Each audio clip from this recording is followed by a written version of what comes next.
जी बिस्मिल्लाहिर्रहमानिर्रहीम अस्सलाम वालेकुम वरहमतुल्लाहि वबरकातुहू। मेरा नाम है डॉक्टर मोहम्मद मुज़म्मिल हसन। एक नए सेशन के साथ आपकी खिदमत में हाजिर हैं। वीडियो स्टार्ट करने से पहले मेरे साथ मिलकर दुरूद शरीफ पढ़ लें। अल्लाहुम्मा सल्ली अला सय्यिदिना व मौलाना मुहम्मद व अला आलि सय्यिदिना व मौलाना मुहम्मदिन कमा तुहिब्बु व तर्दा लहू सल्लल्लाहु अलैहि वसल्लम।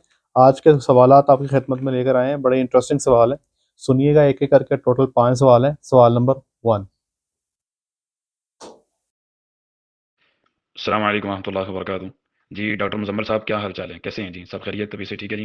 डॉक्टर साहब, मेरा नाम मोहम्मद अरशद, मैं पाकिस्तान के शहर मुल्तान से हूँ, लेकिन इस वक्त मैं सऊदी अरब में हूँ। आपका नंबर यूट्यूब से लिया है, बहुत बहुत शुक्रिया। अल्लाह ताला आपको जज़ाए खैर दे।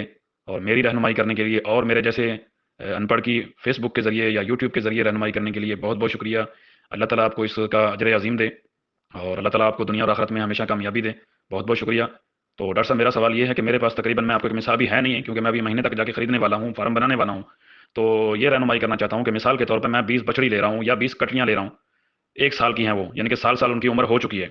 अब जैसे कि 14 महीने, 13 महीने, साल के ऊपर तक, या इसी तरह के सुनने में गालबन आता है कि वो हीट पे आ जाती हैं, नए दूध यानी कि गब्बन हो रहे हैं, शुरू हो जाती हैं।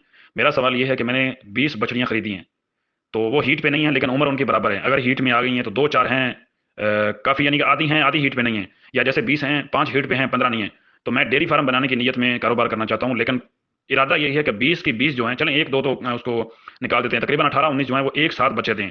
5 दिन का हो जाए उसके अंदर, या फर्क हो जाए, या चलें 2-4 दिन का हो जाए। लेकिन ये नहीं कि 1 जनवरी में बच्चा दे रही है, दूसरी फरवरी में दे रही और तीसरी मार्च में दे, तो इसी तरह वो साल भर जो है कि फिर मैं दूध नहीं पूरा कर सकूंगा, जो कि मेरा डेयरी का इरादा है। तो अगर मैं उन 20 को समन रखवा रहा हूँ, क्या ये इस्लामी तरीके से भी बेहतर है और वैसे भी ये पॉसिबल है?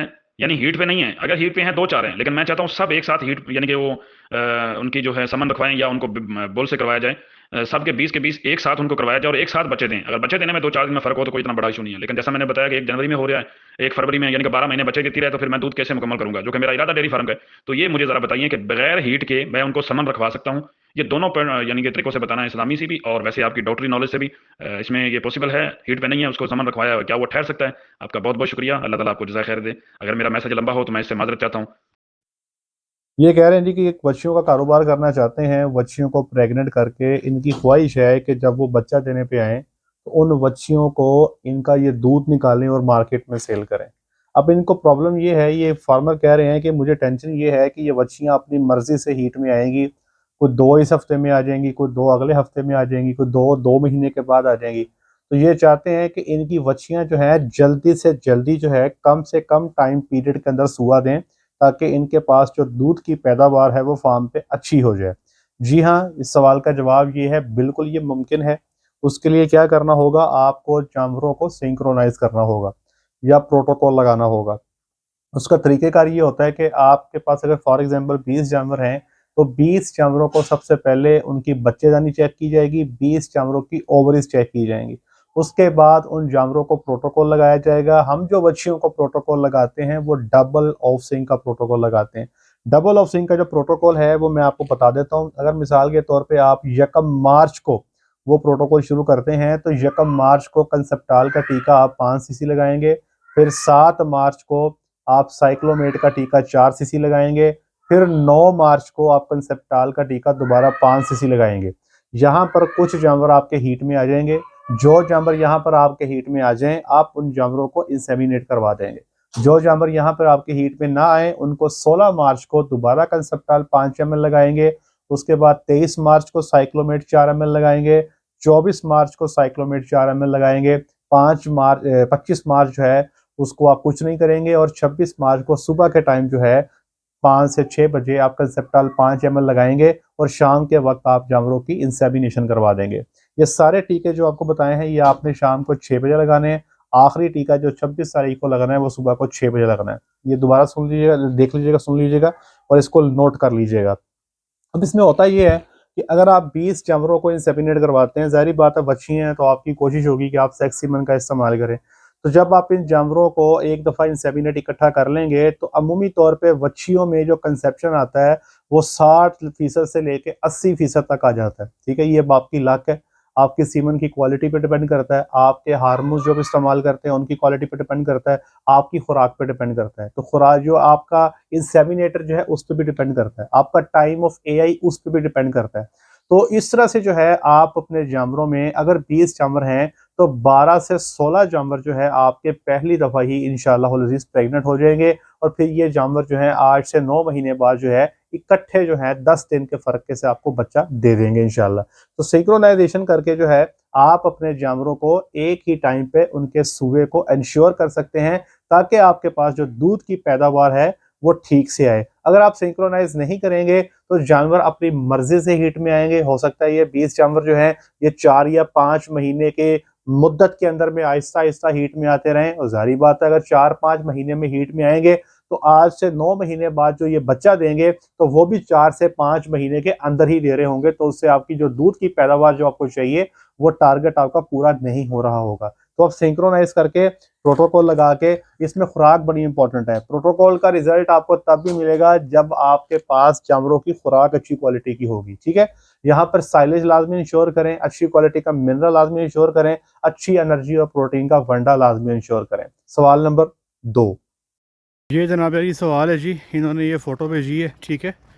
ये गाय बैठी है और उसके पीछे ब्लड आ रहा है, और ये कह रहे हैं सलाम जी, हमारी गाय ने 3 बार सीमन रखने के 3 दिन बाद यही अमल किया और 3 बार रिपीट हुआ। तो ये कह रहे हैं कि टीका रखवाने के 3 दिन बाद जो है ये खून फेंक देती है और तीनों दफ़ा रिपीट हो गई है। ये क्या मसला है जी? ये भाईजान कह रहे हैं जनाब के फोटो दिखाई है, जानवर के पीछे से ब्लड निकल रहा है, और ये कह रहे हैं जानवर 3 दफा रिपीट कर गया है और हर दफा टीका रखवाते हैं तो 2 से 3 दिन के बाद जो है पीछे से ब्लड फेंक जाता है। भैया ये तो नॉर्मल है, जानवर का पीछे से पेशाब वाली जगह से ब्लड फेंक देना हीट में आने से 2 से 3 दिन के बाद ये बिल्कुल नॉर्मल है। इसको मेट एस्ट्रस ब्लीडिंग कहते हैं या पोस्ट एस्ट्रस ब्लीडिंग भी कहते हैं। इसका जानवर के ठहरने से या ना ठहरने से कोई ताल्लुक नहीं है। आप इंसेमिनेशन करवाओ या ना करवाओ, जानवर जो है आपको 2 से 3 दिन के बाद जो है पीछे बच्चे जाने से आपको ब्लड देगा। अब आपका जानवर ठहरता नहीं है तो वो उसके लिए चाहिए आपको कि अपने डॉक्टर साहब को बुलाएं, उसकी बच्चेदानी चेक करवाएं। अमूमी तौर पे जो जानवर 2 या 3 दफा से ज्यादा रिपीट हो जाते हैं, मेरा मशवरा ये है एक दफा उनके बच्चेदानी में मेडिसिन रखवा ले, कोई हल्की फुल्की अगर इन्फेक्शन है तो वो क्लियर हो जाए। मेट्रिक्योर ट्यूब का इस्तेमाल कर सकते हैं, वो रखवा ले बच्चेदानी में। उसके बाद एक हीट मिस कर लें और उससे अगली आने वाली हीट पे जानवर की डबल इंसेमिनेशन करवाएं 12 घंटे के फर्क से, और पहली इंसेमिनेशन पर जो है कंसेप्टाल का टीका 5 सीसी लगा लें। याद रखिएगा सीमन की क्वालिटी का अच्छा होना जरूरी है, याद रखिएगा खुराक का अच्छा होना भी जरूरी है। सवाल नंबर 3। अस्सलाम वालेकुम डॉक्टर साहब, क्या हाल है? तबीयत सेहत ठीक है? डॉक्टर साहब मेरे पास साइलेज है और लूसन भी है। अगर मैं साइलेज डालूँ और साथ में लूसन दूँ तो यहाँ का जो डॉक्टर है वो कहता है कि इससे को जो पेचेस लग जाते हैं इसी वजह से है। क्योंकि मेरे पास लूसन वाफर मिकदार में होता है, तो सर जी फिर लूसन का मैं क्या करूँ? क्योंकि साइलेज के साथ वो कहते हैं कि लूसन ना डालो।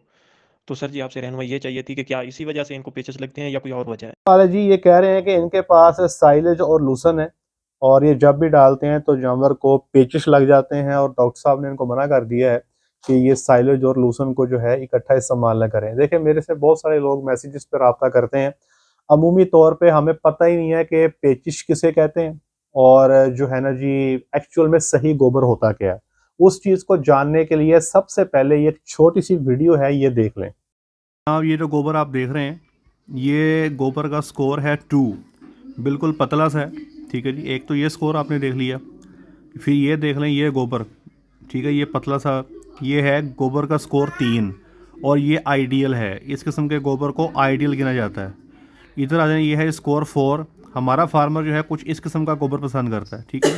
ये स्कोर 4 है, और ये आ गया जी स्कोर 5, बिल्कुल ड्राई, ठीक है जी। तो ये गोबर का स्कोर है। अगर आपका जानवर कुछ इस किस्म का गोबर कर रहा है तो ये स्कोर 3 है, ये आइडियल है, इसमें परेशान होने की ज़रूरत नहीं है। जी हाँ, आपने वीडियो देख ली, अब आपको पता लग गया कि जो एक्चुअल गोबर है जो हम फार्म पे पसंद करते हैं, गोबर का स्कोर 1 से 5 तक लिया जाता है। जो 1 नंबर का गोबर है वो बिल्कुल पानी की तरह होता है, 2 नंबर वाला कुछ उससे सख्त होता है, 3 नंबर वाला उससे भी सख्त होता है, 4 वाला मजीद सख्त, और 5 वाला सबसे सख्त हो जाता है। जो 3 नंबर का गोबर है उसको हम पसंद करते हैं कि ये ठीक है। तो अगर आपके जानवर को इस किस्म का 3 नंबर का जो गोबर की कंसिस्टेंसी आ रही तो परेशान होने की जरूरत नहीं है।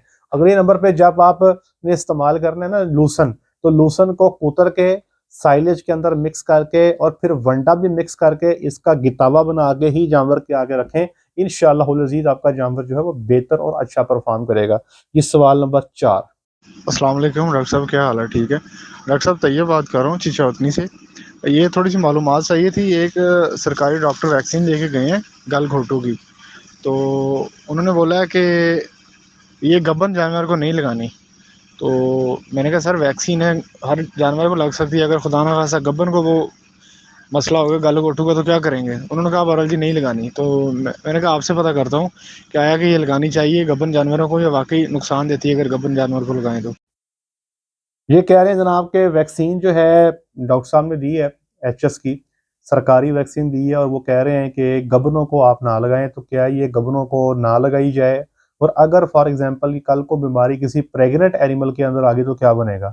देखिए जी, एचएस से हमें तो बहुत डर लगता है। मैंने एक फार्म पे ये आउटब्रेक देखी हुई है, वहाँ पर 5 जानवर एक्सपायर हुए हफ्ते के अंदर, और जब वो मसला बना तो जानवरों ने टाइम नहीं दिया, बेहार ट्रीटमेंट करने के बावजूद जानवर रिकवर नहीं हुए। तो हम तो भाई इस बीमारी से खासा घबराए भी हैं, इससे डरते भी हैं, कोई अल्लाह ना करे किसी जानवर को आ जाए तो आपको जो है अमूमी तौर पे एक्यूट केसेस में ट्रीटमेंट का अफाका नहीं होता। जनाब अली, अगर एचएस का हम आपको बताते हैं हम फार्म्स पे क्या करते हैं। सरकारी वैक्सीन का तो मुझे सर आइडिया नहीं है, मैं आपको फिर बता रहा हूँ। सरकारी वैक्सीन प्रेग्नेंट को लगती है या नहीं लगती, कोई उसका मुझे इल्म नहीं है। हम अपने फार्म पे सना लेबॉर्ट्री की, ठीक है जी, और दूसरा जो है टेरोबिना की, ये जो है जो वैक्सीनेशन है एचएस की, न्यू बैक्ट्रीना आती है उसका नाम है। एक का नाम है न्यू बैक्ट्रीना और एक का नाम है पामोसान। इन दोनों में से आप कोई सी भी इस्तेमाल कर लें, हम ये दो में से कोई सी भी इस्तेमाल करते हैं और प्रेग्नेंट को भी लगाते हैं, ठीक है। ये तो सवाल ही पैदा नहीं होता कि हम अपने प्रेग्नेंट जानवर को एचएस की वैक्सीन ना करवाएं, क्योंकि कल को खुदा ना खासा बीमारी आ गई तो बहुत बड़ा नुकसान हो जाता है।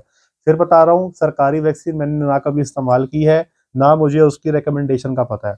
हम जो इस्तेमाल कर रहे हैं पामोसान और न्यू बैक्ट्रीना, वो उसके बारे में आपको बता दिया है, वो प्रेग्नेंट को भी लग जाती है और प्रेग्नेंट को भी आपको कवर देना जरूरी है। सवाल नंबर 5। सर आपसे एक मसला डिस्कस करना था। फ्रीजियन गाय है, उसको जो है ना 50 डेज़ प्रेगनेंसी को हो गया। आज डॉक्टर साहब ने चेक किया हाथ डाल के, तो वो कह रहे हैं जो इसकी राइट ओवरी है वो तो खाली है, लेकिन लेफ्ट ओवरी में जो है ना बाल शो हो रहा है, लेकिन लेफ्ट में प्रेगनेंसी के चांस 0.5 होते हैं 100 में से। तो मुझे नहीं उम्मीद ये प्रेगनेंस है, लेकिन फिर भी वो कह रहे हैं कि 1 मंथ और वेट करें, उसके बाद पता चलेगा। तो इसके लिए क्या करना चाहिए? वो तो वैसे कह रहे हैं कि गब्बन है, क्योंकि वो कह रहे हैं लेफ्ट में हो जाता है लेकिन बहुत कम, लेकिन वो साथ ये भी कह गए हैं ये जो है ना भाषण भी कर सकती है किसी दिन भी। तो सर आपका क्या ख्याल है, अब क्या करें? ये कह रहे हैं कि डॉक्टर साहब ने चेक किया है 50 दिन की प्रेगनेंसी, और वो कह रहे हैं कि लेफ्ट ओवरी खाली है और जो लेफ्ट हॉर्न है उसमें चांसेस प्रेगनेंसी के बहुत थोड़े होते हैं, सिर्फ 0.5% होते हैं। देखिए ये गलत बात है, ऐसे नहीं है। जो कैटल है और बफलो है उसमें जो 60% प्रेगनेंसी है वो राइट हॉर्न में होती है, और 40% के करीब जो प्रेगनेंसी है वो लेफ्ट हॉर्न में होती है। इसकी रेंज है लेफ्ट हॉर्न में 45 और राइट हॉर्न में 60 से 65% तक हो सकती है। एक ऊंट है जी, ऊंट ऊंट के अंदर जो है 99% प्रेगनेंसी जो है लेफ्ट हॉर्न में होती है, ठीक है। लेकिन ऊंट की तो हम बात ही नहीं कर रहे, हम बात कर रहे हैं एचएफ की या फ्रीजन की। तो फ्रीजन गाय में जो प्रेगनेंसी है उसका 40 से 45% शेयर जो है वो लेफ्ट हॉर्न पे होता है। तो मैं एक बात अक्सर औकात आप लोगों से शेयर करता होता हूँ कि अमूमी तौर पे हम जब वीडियो बना रहे होते हैं और फार्म पे पी टेस्ट कर रहे होते हैं 35 डेज पे हाथ से कर रहे होते हैं, तो कई सारे हमारे फार्मर्स के दिल में ये शौक पैदा होता है कि वो भी जो है 35 डेज पे प्रेगनेंसी चेक करवाएं। देखें, ये ना काम तजर्बे से आता है। मुझे याद है कि हमने आज से 14 साल पहले जब डेयरी फार्म पर स्टार्ट लिया था तो मुझे तो 4 महीने की प्रेगनेंसी भी चेक करने नहीं आती थी, ना 3 की, ना 4 की, ना 7 की, आती नहीं थी। फार्म पे काम करते रहे, फार्म पे कोशिश करते रहे, काफ़ी टाइम लगा, सालों साल लग गए, फिर जाके जो है अल्लाह की ज़ात ने इस काबिल बनाया कि अब 35 दिन की प्रेगनेंसी जो है हम हाथ से कर लेते हैं। तो आपने जब प्रेगनेंसी चेक करवानी है, पहले आप अपने इलाके के डॉक्टर साहब से पूछें कि वो कितने माह की प्रेगनेंसी चेक करना चाहते हैं। अगर आपके इलाके में डॉक्टर कहते हैं जी कि 2.5 माह की प्रेगनेंसी चेक करनी है, तो आप उनको 2.5 माह की ही चेक करवाएं, ठीक है। क्योंकि हो सकता है कि वो 35 या 40 डेज पे वो कंफर्टेबल ना हो, ठीक है। तो इसलिए आपने जिद नहीं करनी अपने इलाके में डॉक्टर साहबान से कि नहीं जी आप 35 पे करें, 40 पे करें। डॉक्टर मुजम्मिल साहब की वीडियो में देखा था 40 दिन पे चेक हो जाती है। भाई ऐसे नहीं करना आपने। हमने, हमारी ये मजबूरी है, हम क्योंकि फार्म पे बार बार करते हैं, हमारा अल्लाह का शुक्र है हार सेट हो गया, हमारा तजर्बा हो गया, ठीक है। फील्ड में चूंकि ज्यादातर लोग 2.5-3 माह की प्रेगनेंसी चेक करवाते हैं, तो फील्ड में काम करने वाले जो प्रैक्टिशनर्स हैं उनको ये ज्यादा केस देखने को नहीं मिलते, इसलिए उनका जो है इस पे हाथ उतना सेट नहीं होता। हम चूंकि फार्म पे जो है प्रेगनेंसी चेक ही 35 दिन पे करते हैं, 32 पे भी कर लेते हैं अल्हम्दुलिल्लाह, तो हमारा चूंकि रूटीन का काम है इसलिए हमारा जो है ना ये हाथ इस पे सेट हो गया। इसलिए ये जो 0.5% वाला कॉन्सेप्ट है ये गलत है। 40% प्रेगनेंसी जो है लेफ्ट हॉर्न में हो जाती है, और 50 दिन की प्रेगनेंसी पे जो है प्रेगनेंसी बड़ी क्लियर होती है, उसमें किसी किस्म का डाउट नहीं होता। लेकिन अगर आपके डॉक्टर साहब ने आपको मशवरा दिया है कि इसको महीने बाद चेक करवाना है, तो आप इसको महीने बाद ज़रूर चेक करवाएं, ताकि आपको कंफर्मेशन हो जाए कि ये जानवर प्रेग्नेंट है या नहीं है। जी आज के लिए इतना ही। अपना ख्याल रखें, दुआओं में याद रखें, 5 वक्त की नमाज बाजमात अदा करें। अस्सलामु अलैकुम वरहमतुल्लाहि वबरकातुहू।